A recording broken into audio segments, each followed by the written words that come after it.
¿Dónde está la opción? Aquí. Y ahí comenzamos entonces.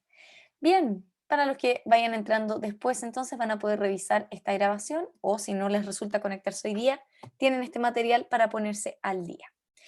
Haciendo un poquito el repaso con lo que habíamos visto las sesiones anteriores, pusimos el foco, ¿cierto?, en textos no literarios y siempre poniendo en práctica nuestras tres habilidades básicas o las habilidades que están asociadas a las grandes competencias que mide la prueba PAES.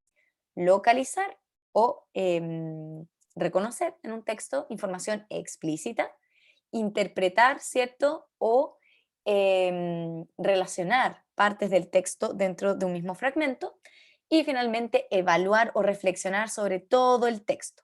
Las dos primeras habilidades apuntan a veces a momentos específicos de un relato o a partes específicas de un texto, mientras que la tercera habilidad, que es un poquito más amplia, apunta a el texto completo.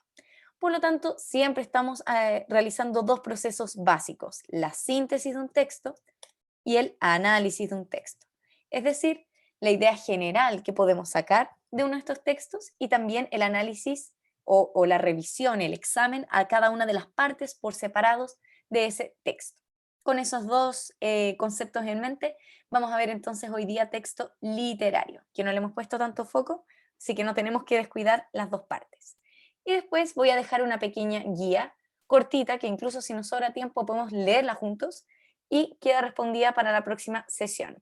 Sí les voy a pedir, los que vayan a realizar esta guía, que traten de anotar las alternativas para que no se les olvide cuál eligieron y después nosotros vamos a hacer la revisión, tratando no solo de responder las alternativas aplicando nuestras estrategias, sino también aprendiendo a identificar a qué habilidad nos estamos enfrentando con cada una de estas preguntas. Es decir, esta pregunta apunta a a la habilidad de localizar. Esta otra pregunta apunta a la habilidad de evaluar y reconociendo también el tipo de pregunta al que nos vamos enfrentando, porque así también sabemos qué mecanismos tenemos, mecanismos mentales tenemos que poner en marcha para poder responder bien. Entonces, habíamos visto tipos de texto. Hice este cuadrito para que viéramos más o menos cuáles son las diferencias fundamentales entre los textos literarios y los no literarios. Puede haber todavía más tipos de criterio. Yo puse estos tres que me parece que son los más importantes para poder diferenciar un texto literario de uno no literario. La función, el lenguaje y los mundos que presentan, que son los criterios que aparecen al medio. En los textos no literarios, la función es principalmente informativa. Podríamos agregar también que es una función expositiva, ¿cierto? Y dentro de esa, una subcategoría es la informativa. Pero pensando en la prueba PAES, la que más aparece es la informativa, en los textos no literarios. Informativa, que puede ser de información objetiva, o también podríamos llamarla argumentativa, cuando estamos hablando de la exposición de una opinión, por ejemplo, como habíamos visto con la carta al director o la columna de opinión.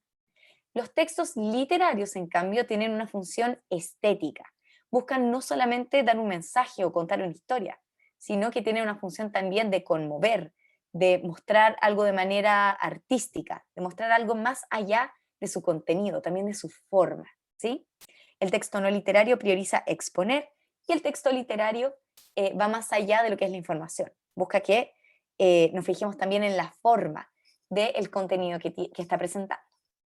El lenguaje, en los textos no literarios, si pensamos en los textos informativos, en las columnas de opinión, en los medios de comunicación en general, va a ser un lenguaje objetivo, lo que también en teoría se llama lenguaje denotativo, es decir, que señala cosas pero de manera objetiva. Mientras que en el texto no literario, nuevamente, así como su función es estética, también su lenguaje va a estar cargado de sentido, cargado de metáfora, cargado de un sentido artístico de fondo. Y finalmente los mundos que presentan los textos no literarios, ya sea porque nos informan de algo, porque nos exponen algo o porque nos dan una opinión, esa opinión siempre va a ser sobre un tema referente al mundo real, al mundo que nosotros podemos comprobar, nuestro mundo empírico. Mientras que el texto literario va a presentar mundos ficticios, que pueden estar basados en la realidad o basados en una historia que ocurrió en la vida real. Sin embargo, siempre va a ser una interpretación. Por lo tanto, cae en la categoría de ficticio, aunque sea una novela histórica o aunque sea un relato, como decía, basado en una historia que ocurrió en realidad. Bien, con estos tres criterios, me parece que podemos separar bien textos no literarios de los textos literarios. La columna derecha, entonces, la que está marcada en amarillo, va a ser nuestro foco de estas 2 semanas, ¿sí? Los textos no literarios tienen tres géneros fundamentales: el género dramático, también de las obras de teatro, el género lírico asociado a la poesía, a las canciones, y el género narrativo, que va a ser nuestro principal eje de hoy día. ¿Sí? Nos vamos a centrar en algunas características generales, pero pensando en el tipo de pregunta en que nos enfrentamos a la prueba del género narrativo. Partamos brevemente con una exposición del género dramático. Como ves aquí, podemos ver que se refiere a las obras de teatro. Su función es principalmente apelativa, ¿sí? Busca presentar una historia a un público. No es simplemente mostrar una historia porque sí. Una obra se hace pensando en que hay alguien mirando, que hay espectadores, ¿bien? Por lo tanto, va a presentar la historia no a través de un narrador, sino que a través de los mismos personajes que van a hablar y van a realizar acciones que nos van a permitir armar la historia. ¿De qué trata una obra? Nosotros no lo vamos a leer como un narrador que nos describe la situación. Tenemos que inferir lo que está pasando a través de lo que los personajes están diciendo, o cómo están vestidos para inferir la época, o mirar la escenografía para decir dónde está ocurriendo esto. Como dice aquí, son obras hechas para ser representadas en el escenario. No hay que leer un texto dramático como uno lee un texto narrativo, donde el narrador nos tiene que dar todas las pistas que necesitamos. El género dramático, hay que pensarlo, está hecho para ser actuado, ¿sí? Nuestro emisor ficticio, entonces, siempre va a ser el personaje o los personajes. Repito que no hay un narrador o no hay un hablante lírico, sino que los personajes son este hablante dramático. A través de ellos armamos el sentido de la historia. Y algunas formas en que podemos encontrar representado el género dramático son el drama, la tragedia, que es la fundamental, y la comedia. La tragedia es el tipo de texto dramático por excelencia, ¿sí? Ese es el principal que se usa. Después de la tragedia deriva la comedia, que es un estilo muy parecido a la tragedia, salvo que no está marcado necesariamente por el final trágico o el final fatal que tiene que tener el protagonista, como lo hacen en la tragedia clásica. Y el drama deriva también de la tragedia, pero es un género un poquito más moderno, por decirlo así. Estas tres categorías, en todo caso, siempre van a estar asociadas a las obras de teatro. Género dramático, siempre obra de teatro. Nuestro segundo texto de hoy día, ¿va? ¿Y dónde me quedó el lírico? Aquí. Nuestro texto lírico, aquí está, tiene una función principalmente emotiva y poética. ¿Por qué? Porque su función es mostrar el mundo interior, es mostrar la emocionalidad, los sentimientos, perdón, de nuestro hablante lírico. Por eso el emisor en el género lírico siempre va a ser un hablante, que es distinto al autor. Cuando yo hablo aquí de emisor ficticio, que está también en el cuadrito anterior, me estoy refiriendo a la voz que nos habla desde el texto, que no siempre va a ser la misma que el autor, ¿sí? Puedo tener a un autor masculino, por ejemplo, el nombre del autor masculino, pero la voz que él decide escribir, con la que él decide escribir es femenina, ¿sí? O podemos tener a una persona que sabemos que es un adulto y nos escribe el cuento desde la perspectiva de un niño. Por eso tenemos que separar al autor de un texto del emisor ficticio, que va a ser el hablante que está contándonos la historia o recitando el poema, o los personajes que recitan la historia, siempre van a ser estos emisores ficticios. Separar autor de la voz que nos cuenta la historia. ¿Bien? Y las formas de manifestación más conocidas son los poemas, las elegías, las odas, canciones. En estricto rigor, se supone que el género lírico fue sacado de la PAES. Sin embargo, como estamos con tanto cambio últimamente, yo prefiero igual haber hecho este mini repaso por si acaso, si nos llega a aparecer en la prueba. De todas maneras, en los ejercicios que yo he dejado siempre hay un pedacito igual lírico, por si acaso, para que no perdamos esa práctica. Vamos entonces al último texto. ¿Vamos ok hasta el momento? Me avisan si voy muy rápido porque de repente yo me sobreentusiasmo y se me olvida revisar el chat. Excelente. Continuemos entonces al último género, que es en el que nos vamos a centrar hoy día. La función del género narrativo es principalmente referencial. ¿Qué significa esto? Que busca narrar determinados acontecimientos que le ocurren a personajes en una historia. Es decir, hace referencia todo el tiempo al conflicto y el desarrollo de este conflicto que está ocurriendo. ¿Sí? El emisor ficticio, distinto del autor, es el narrador. Hay distintos tipos de narradores que vamos a ver en un segundito más. Y sus formas de manifestación más comunes son el mito, la leyenda, el cuento, el microcuento, la fábula, la novela, etc.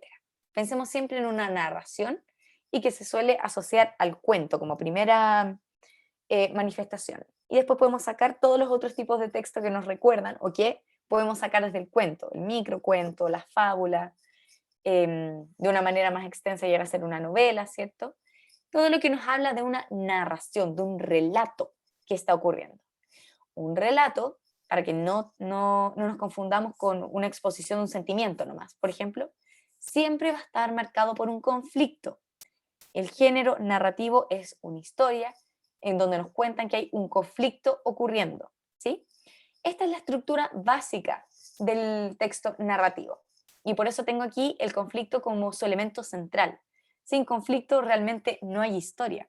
Si nosotros preguntamos de qué se trata un libro o de qué se trata una película incluso, nosotros vamos a contar, se trata de, describimos al personaje, Moana, por ejemplo, se trata de una niñita que vive en una isla, que eventualmente va a ser jefa de esa isla, y un día empiezan a ocurrir cosas extrañas en la isla, empiezan a desaparecer los peces, a morir la fauna, entonces ella se embarca en este viaje para tratar de devolverle el corazón al mar y que el equilibrio del universo vuelva a su lugar, y de esta manera salvar su isla.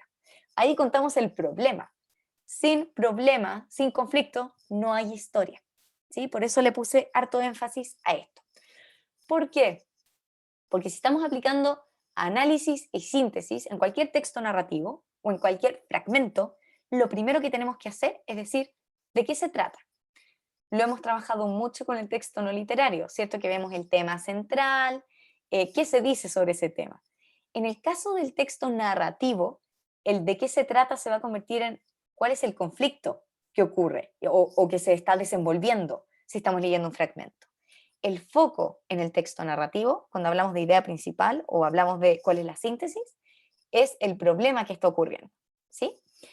La estructura básica de todo texto narrativo es este. Hay una introducción, ¿cierto? Donde nos introducen a los personajes principales, el tema, el lugar donde ocurren los hechos, ¿cierto? Y se detalla un poco el ambiente. Esto ocurre en un bosque, en un reinado en medio del desierto, a mitad del mar. Nos cuentan un poco el escenario general y quiénes son los personajes principales. El desarrollo ocurre cuando se presenta el conflicto, cuando esta introducción o esta situación inicial se rompe porque algo pasa o algo deja de estar bien en ese equilibrio inicial. Aparece un nuevo personaje, eh, se introduce en el pueblo una enfermedad, alguien se va, alguien desaparece. Cuando ese equilibrio que hay al principio, que no siempre puede ser perfecto, pero cambia. La situación inicial tiene que cambiar para que haya un conflicto que da pie al inicio del desarrollo.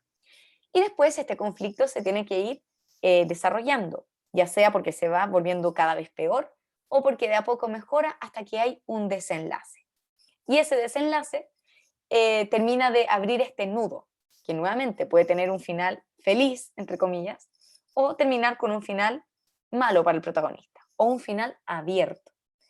Por lo tanto, siempre le vamos a poner el foco cuando nos vayamos al texto narrativo, al conflicto, porque esa es nuestra idea central, el de qué se trata el texto.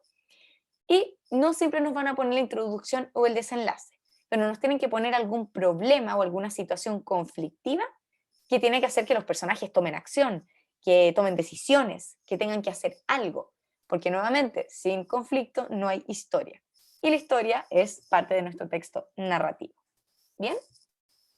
Con esto en mente, poniéndole el foco en el conflicto, y lo voy a escribir aquí para que no se nos vaya, vamos a ir a los tipos de narradores. El texto narrativo tiene varios elementos, ¿sí? Hoy día vamos a ver los que a mí personalmente me parecen centrales para entender e interpretar bien un texto narrativo de tipo PAES.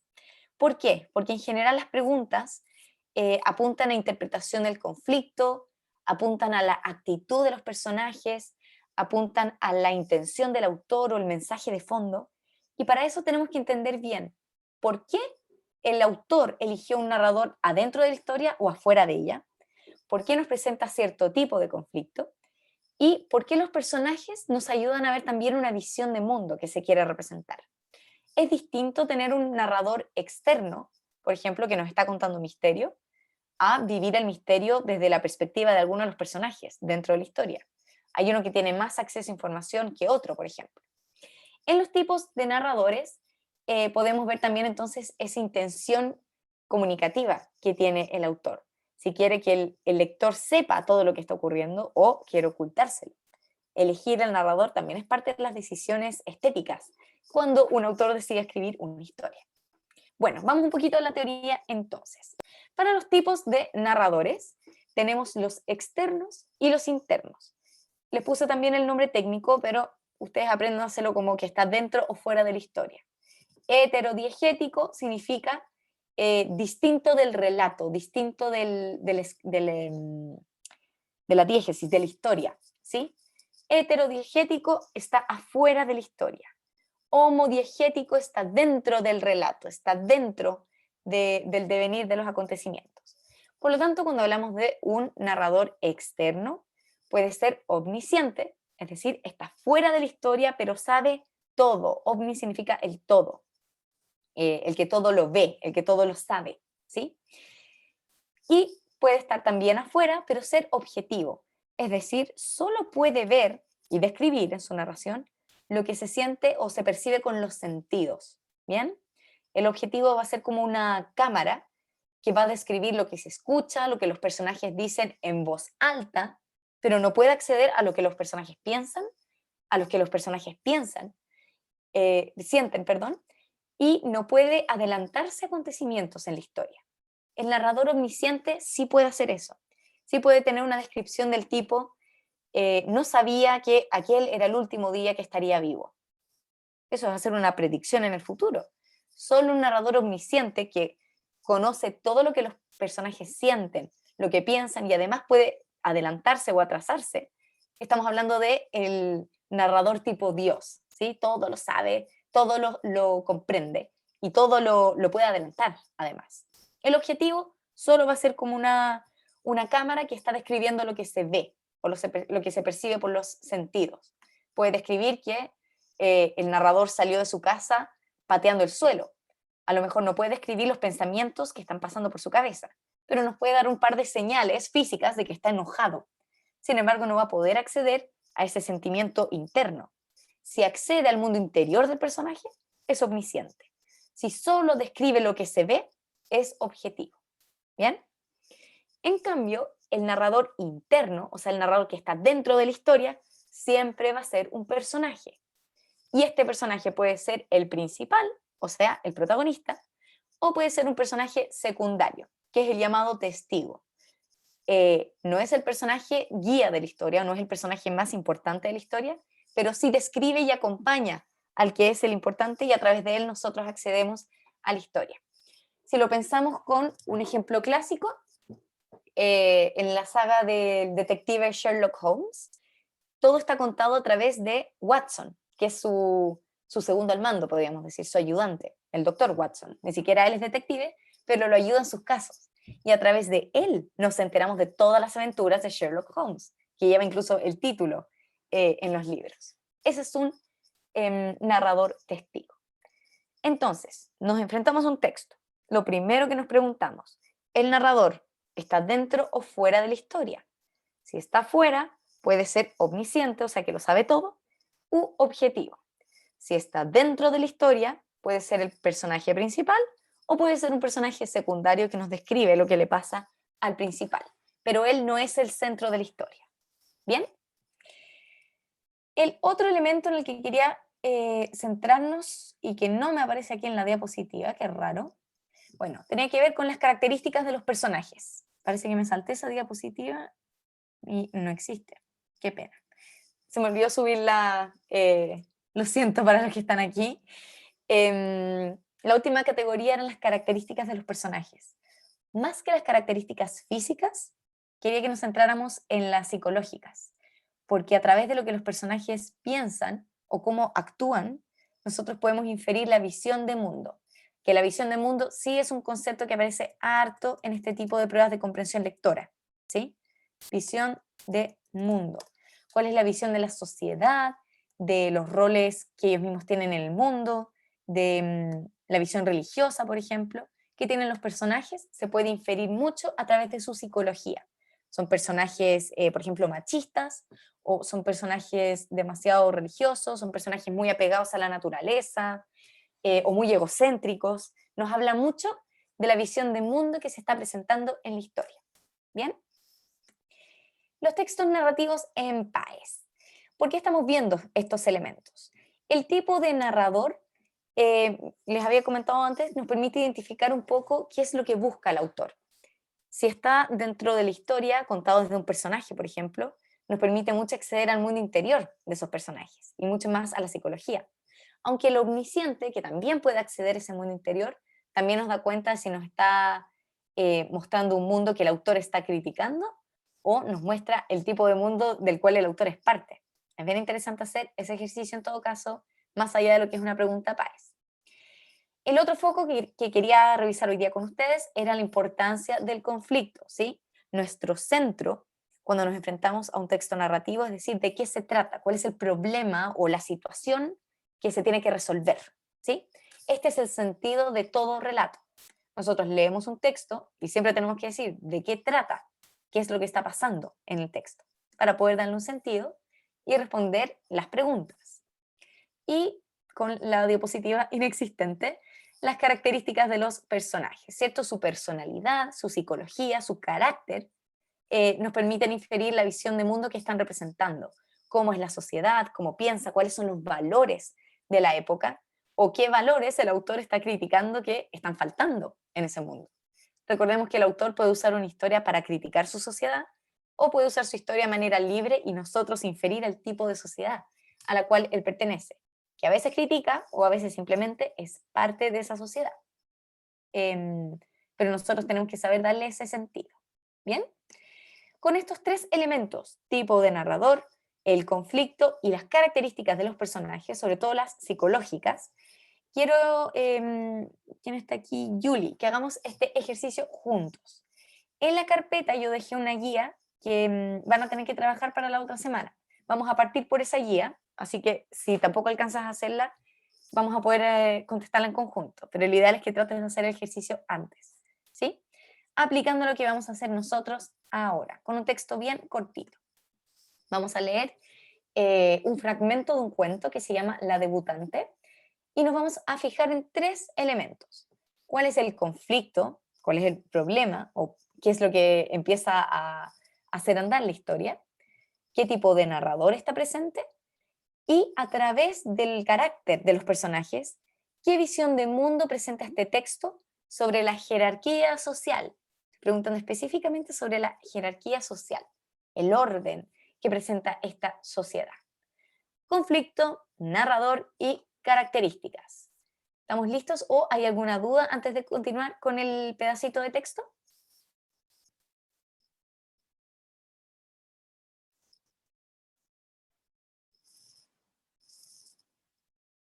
Súper. Ay, excelente. Dale. Bien, vamos a ir entonces a nuestro análisis. La debutante. Este no es el cuento completo, pero nos permite ver los elementos que quiero que repasemos hoy día. La debutante. Pensando en el siglo XIX, sí, si no me equivoco, en el siglo XIX, ser debutante es cuando una joven alcanzaba la adultez, y entiéndase el desarrollo físico, que se esperaba en la época, alrededor de los 15 años, donde uno debutaba socialmente, para mostrar tu paso de la niñez a la adultez, porque no existía la adolescencia en aquella época, o no estaba reconocida como la tenemos hoy. Ser debutante significaba ya estoy lista para entrar en el mundo social, ¿sí? Y entrar en el mundo social ya como una mujer es claramente para el cortejo y que me pueda conseguir un marido de manera lo más pronto posible. Hablar de debutante, entonces, es tener su primera fiesta social. Por lo tanto, también está asociado a una clase de élite que podía permitirse estos grandes eventos, con banquetes, con invitados de la aristocracia o de la nobleza incluso, que viniera a conocer a la joven que ya estaba en edad de casarse. ¿Ok? Entonces, vamos al relato. En la época en que fui debutante, solía ir a menudo al parque zoológico. Iba tan a menudo que conocía más a los animales que a las chicas de mi edad. Era porque quería huir del mundo, por lo que me hallaba a diario en el zoológico. Ojo, estamos hablando de alguien adolescente que está todavía en esa transición de niña a adulta o a adolescente en nuestro caso, en el caso de nuestra visión de mundo. El animal que mejor llegué a conocer fue una hiena joven. Ella me conocía a mí también. Era muy inteligente. Le enseñé a hablar francés y a cambio ella me enseñó su lenguaje. Así pasamos muchas horas agradables. Ya, tenemos la situación inicial, ¿cierto? Esta niñita que nos está contando la historia, por lo tanto tenemos un narrador personaje, y que entabla una amistad con una hiena. Ya vemos que hay un mundo ficticio aquí, ¿cierto? Si ella le enseña a una hiena a hablar francés y ella le enseña su lenguaje, ok, estamos ante un tipo de mundo basado en la realidad, pero que claramente tiene elementos de fantasía. Mi madre había organizado un baile en mi honor el 1 de mayo, lo que sufrí durante noches enteras. Siempre he aborrecido los bailes, o sea, los he odiado, sobre todo los que se daban en mi honor. O sea, aquí la narradora no tiene ni un interés en ser el centro de atención de los bailes. La mañana del 1 de mayo de 1934, estamos a principios del siglo XX, fui muy temprano a visitar a la hiena. ¡Qué asco!, le dije. Esta noche me toca asistir a mi baile. Tienes suerte, dijo ella. A mí me encantaría ir. No sé bailar, pero en cambio sabría mantener una conversación. Habrá muchas cosas de comer, dije. He visto llegar a casa carros repletos de comida. O sea, veo que es una familia con fortuna para permitirse carros de comida. Cuando el sol iluminó... perdón, me faltó una parte. Y aún te quejas, replicó la hiena con desaliento. Ahí está, con desaliento. Mírame a mí, yo solo como una vez al día y me tienen jeringada con tanta basofia. O sea, que ya me tienen chata con tanta comida podrida, comida que no vale nada. Se me ocurrió una idea audaz. Estuve a punto de echarme a reír. No tienes más que ir en mi lugar. No nos parecemos lo bastante, si no, con gusto iría, dijo la hiena un poco triste. Escucha, dije, con las luces de la noche no se ve muy bien. Con que te disfraces un poco, nadie se fijará en ti en medio de la multitud. Además, tenemos casi la misma estatura. Eres mi única amiga. Anda, hazlo por mí, por favor. O sea, aquí la protagonista le está pidiendo a la hiena que se ponga en su lugar porque ella no quiere ir al baile. Vemos que aquí ya está el problema o el conflicto. La protagonista no quiere ir al baile, por lo tanto está ideando un plan para que esta hiena vaya en su lugar. Aquí se echa a andar la historia. Ahí está el foco en el conflicto. Se puso a pensar en esta posibilidad. Comprendí que estaba deseosa de aceptar. De acuerdo, dijo de repente. No había muchos guardianes cerca, dado lo temprano de la hora. Abrí rápidamente la jaula y en un instante estuvimos en la calle. Llamé un taxi. En casa, todo el mundo estaba aún en la cama. Una vez en mi cuarto, saqué el vestido que debía ponerme en la noche. Era un poco largo y la hiena andaba con dificultad con mis zapatos de tacón alto. Encontré unos guantes con que ocultarle las manos, demasiado peludas para parecerse a las mías. O sea, imaginemos la situación ridícula que está ocurriendo aquí. Pero se está desarrollando la historia, ¿cierto? Van a disfrazar a la hiena para que vaya en su lugar al baile. Cuando el sol iluminó mi habitación, La hiena dio varias vueltas alrededor, andando más o menos derecha. O sea, imaginemos la situación ridícula. La hiena con la ropa de la protagonista, que además estamos viendo que tiene hartos recursos. Así que imaginemos un vestido de la aristocracia de la época. Estábamos tan ocupadas que mi madre, que entró a darme los buenos días, estuvo a punto de abrir la puerta antes de que la hiena se escondiera debajo de la cama. Tío, esta habitación huele mal, dijo mi madre, abriendo la ventana. Antes de esta noche, date un baño con mis nuevas sales. Por supuesto, le dije. No se entretuvo mucho. Creo que el olor era demasiado fuerte para ella. O sea, vemos que además la hiena es bastante apestosa, ¿sí? No te retrases para el desayuno, dijo al irse. Lo más difícil fue encontrar un disfraz para la cara de la hiena. Estuvimos buscando horas y horas. Rechazaba todas mis sugerencias. Por fin dijo, creo que he encontrado la solución para la cara, porque ya le tienen el vestido, le pusieron guantes, los tacos, pero ¿cómo hacemos pasar una hiena por una persona? ¿Tenéis criada? Sí, dije perpleja, o sea, sorprendida. Como que tiene que ver que tenga una criada, o sea, una nana, podríamos decir, pero una sirvienta de la casa. Pues verás, vas a llamar a la criada. Cuando entre, nos lanzamos sobre ella y le arrancamos la cara. Llevaré su cara esta noche en lugar de la mía. Tétrico. Hasta aquí llega este fragmento. La historia es un poquito más larga. Efectivamente, después llega la criada a la pieza, la hiena la mata, le saca la cara y con esa cara pegada, o sea, imaginemos la situación grotesca, va al baile en lugar de la protagonista. Pero quiero que usemos este fragmento hasta aquí, dejando de lado la historia un poquito truculenta, para que analicemos los elementos que les había dicho antes, ¿sí? Pensemos que aquí tenemos el conflicto principal de la historia, ¿cierto? Que es que la protagonista no quiere ir al baile. Si nos preguntan de qué se trata la historia, de una joven, probablemente de la alta clase en el siglo XX, a inicios del siglo XX, que no quiere ir a su baile debutante y disfraza a una hiena para que vaya en su lugar. Ese es el conflicto, esa es la idea principal si es que estamos frente a un texto literario, el de qué trata una historia. El tipo de narrador ya vimos que está dentro del texto, por lo tanto es un narrador homodiegético, no es necesario que se lo aprendan así, solo basta que digan está dentro de la historia, y en este caso es el protagonista, porque está girando en torno a ella la historia.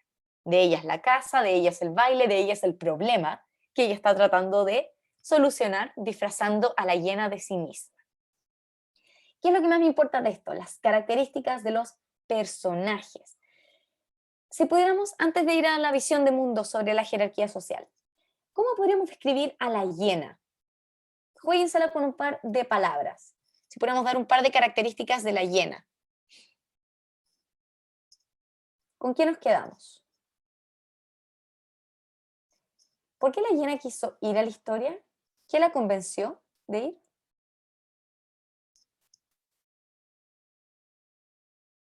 Miren lo que dice.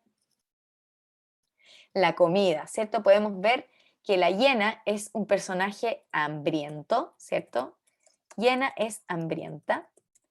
Y ojo, porque este tipo de texto, recordemos, no se lo busca contar una historia. Tiene un fin estético, busca ir más allá del relato. Probablemente aquí hay una metáfora, ¿cierto?, de la hiena, de esas personas ávidas, quizás por escalar, ávidas de dinero, o personas que pasan hambre y tienen este afán eh, de cubrir o de saciar estas ansias, que no solamente es hambre biológica, a veces tenemos hambre también de sueño, de lograr nuestros éxitos. Se puede analizar desde muchas perspectivas. Tenemos una hiena hambrienta, sabemos que huele mal porque el olor era bastante fuerte. Y la protagonista, ¿cómo la describiríamos? No nos dicen el nombre, así que la vamos a llamar protagonista.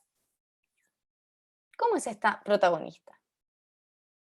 Está en edad de debut, de presentarse en sociedad, hacen fiestas en su honor y ella no quiere ir. Muy bien, es una protagonista desinteresada del mundo social, ¿cierto? Desinteresada de lo social. Podríamos decir que también es un poco rebelde, ¿cierto? Yo la la, la caracterizaría desde esta idea de, ¡ay, qué lata, no quiero ir, ¿cierto? Y no voy a ir. Voy a idear un plan para que la hiena vaya en mi lugar. Es rebelde, así que podemos decir que también es ingeniosa. Ingeniosa. Y está dispuesta un poco a todo también. O sea, se está arriesgando a que la pillen o que las descubran llevando una hiena del zoológico adentro de su casa. ¿Sí? Pensando en esta hiena que es hambrienta, que huele mal, que es aventurera también, y en esta protagonista que es rebelde, desinteresada, ¿qué visión de lo social podemos sacar de este texto? Esto de la criada, por ejemplo. La vida de la hiena, la vida de la protagonista, ¿vale lo mismo que la vida de la criada?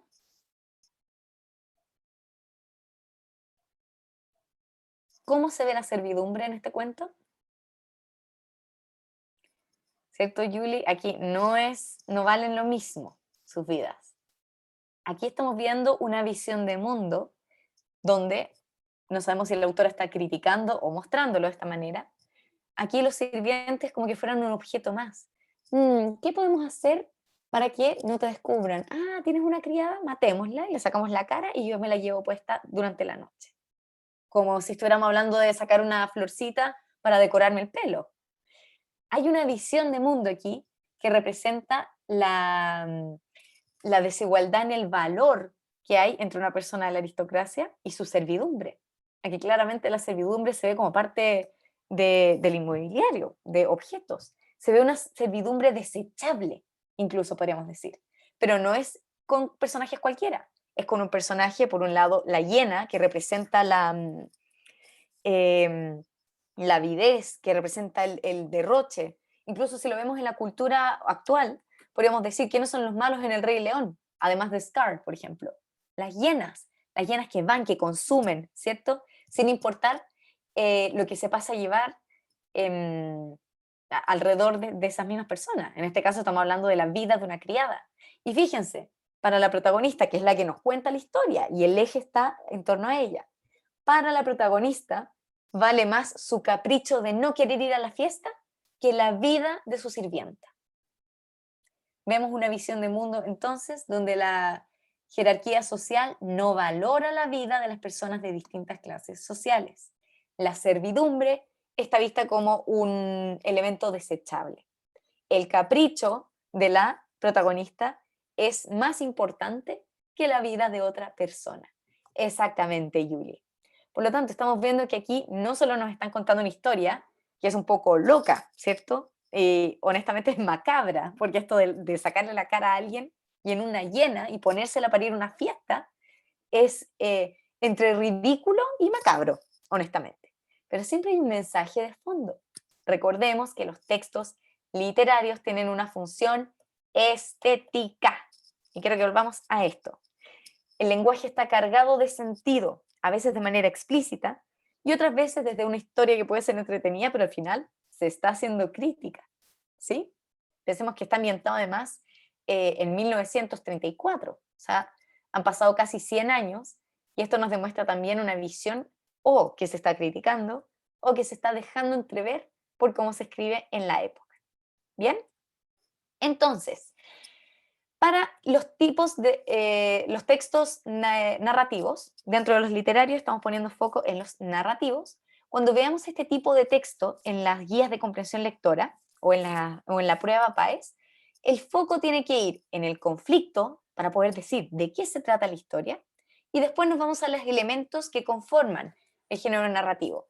El narrador, ¿cierto? Los personajes, cómo piensan estos personajes, qué hacen, qué características tienen y también el ambiente. Pero eso lo vamos a ver un poquito más adelante.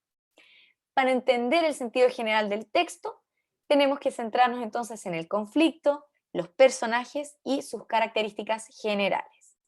Entender el sentido general del texto, o sea, el de qué se trata, nos permite responder de manera más segura las preguntas asociadas a las tres habilidades que vemos: recuperar información, inferir e interpretar, ya sea en partes del texto o interpretar el texto completo, que es nuestra evaluación. el primer paso es comprender de qué se trata el texto, conflicto, y para ello es fundamental comprender el problema o el dilema que se está buscando solucionar.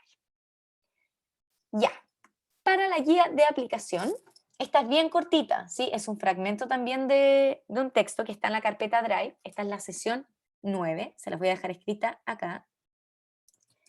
Sesión 9.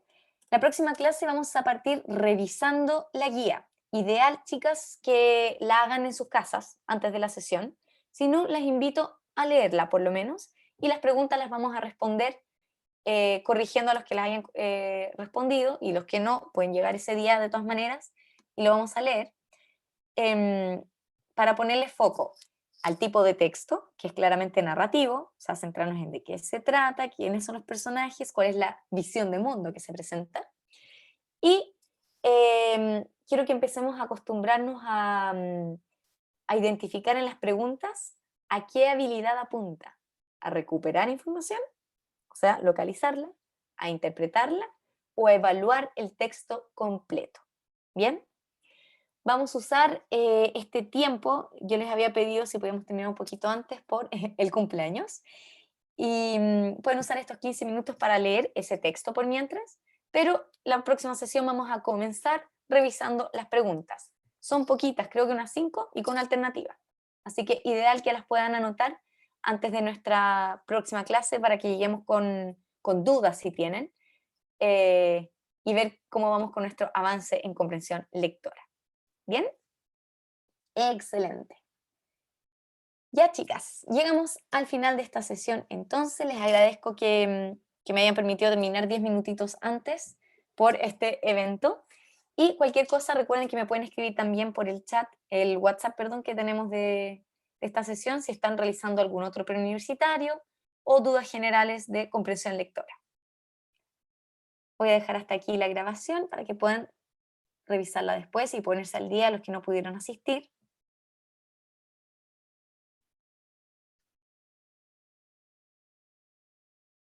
No sé si se logró.